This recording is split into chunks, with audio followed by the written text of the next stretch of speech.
Many thanks for staying with us. You're watching News Track on Channels Television, broadcasting live from Lagos. I'm Ayotunde Balogun. These are the stories and reports that we're tracking at this hour. A dark pall hovers around Borno State following the killing of a wedding groom and 29 others in that state. The sect members of the Boko Haram ambushed a convoy of vehicles conveying people returning from a wedding ceremony and headed to Adamawa State. The press secretary to the Adamawa State Governor, Mr. Ahmed Sajo, says the groom and his guests were from Adamawa, which neighbors Borno State, and had been driving home.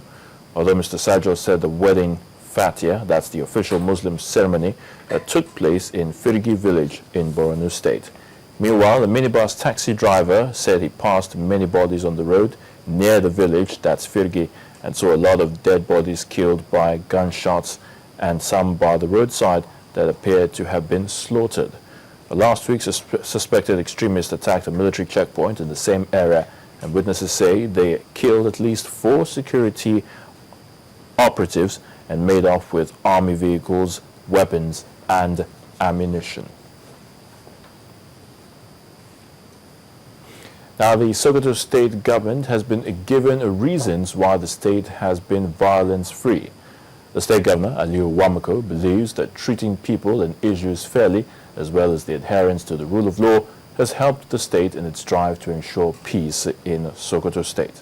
The governor, who spoke to Channels Television, advised his counterparts to maintain a strong communication with security agencies operating in their various states. Once there's fairness, there's justice, there'll be less friction as well. Secondly, we believe in prayers. We always pray for peace in the state, also in the country at large. So I may pray at all times. We always pray 5 times a day. We always pray for peace in the state and also in the country at large. Third, as a government, we have a very good work relationship with our security agencies in the state. We are very supportive of the agencies. We give them whatever they require to function properly in the state. So they are doing their best. 4, we have been campaigning actively to letting the people, the citizens of the state, on how to report any suspicious behavior in their communities to security agencies and give them assurance that their privacy will be protected. And 5, people in the states, they all feel welcome and loved, no matter where they come from. So we are part of it. Everybody feels part of the system, part of the state, and working more toward ensuring the state maintain its peaceful nature at all times. Sokoto State Governor Aliyu Wamako. Now, as Governor Wamako reeled out his strategy, his counterpart in Nasarawa State continues to rebuild after cult members let loose an orgy of violence in that state. Now, the attack in question had left 30 people dead in Alakio village of Nasarawa, where houses were destroyed and many took refuge in neighboring villages. But Governor Tanko Al-Makura is now insisting that the indigents have to get their damaged homes rebuilt. Our next report takes a look at the task of resettling the victims. This is what is left of Asakio community after the communal clash between Ego and Alago people on June 1st.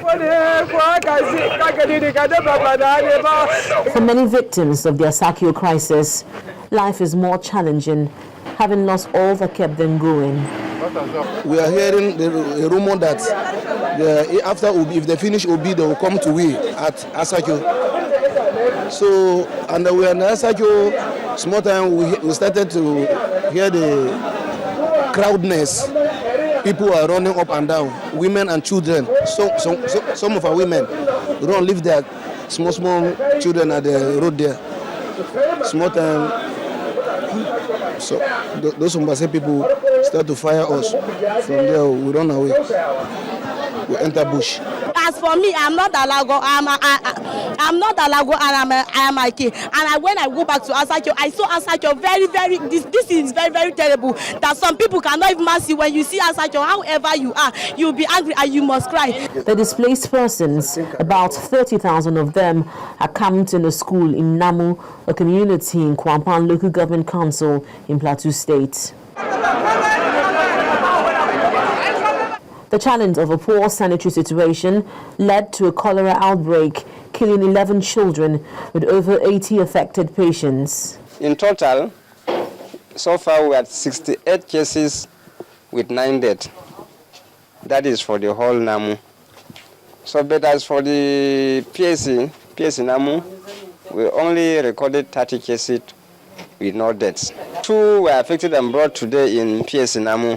We had an inflow of internally displaced persons, IDPs from Asakio and environs into this community. We've experienced, or we've gotten about close to 15 to 16 patients here. So far, we have not recorded any mortality. You are my Obisuma.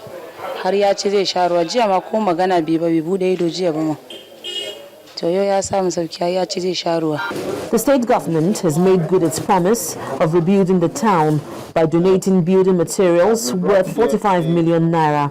However, the traditional leader of Asakio believes more needs to be done. You have seen the rate of destruction. Even the house was achieved, you have just completed. You have seen the rate of destruction that has been done to it.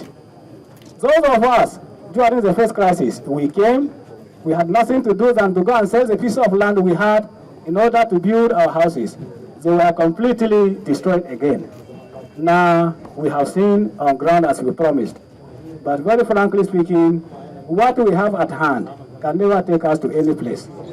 So, like Oliver Twist said, the more we are given, but this time I say the less we are given, the more we would like to demand for. I want to assure you that we have come today to deliver to you 5 trailers of cement, which is the equivalent of over 3,000 bags for the time being.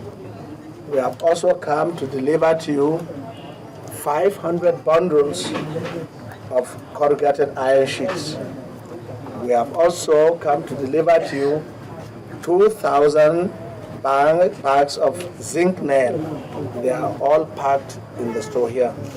Beyond the relief and building materials donated by government, the intractable security challenges in the area must first be dealt with to prevent further violence between the Egon and Alago people. We'll take a break on News Track, and when we come back, well, the blame game seems to be continuing between Governor Peter Obi and Senator Chris Ngige over the recent stampede at a crusade in Anambra State. Details in a moment. Every day you invite us to your home. Now we invite you to our homepage. Join Channels TV on social media. Hang out with us on Google Plus/Channels Television. Follow us on Twitter.com/Channels TV_NG. Friend us on Facebook.com/Channels Forum. And don't forget to like our page. That's not all. Subscribe to our YouTube channels, youtube.com/Channels Web, to get constant video updates and news and events in Nigeria and around the world. ChannelsTV.com, the news at your fingertips.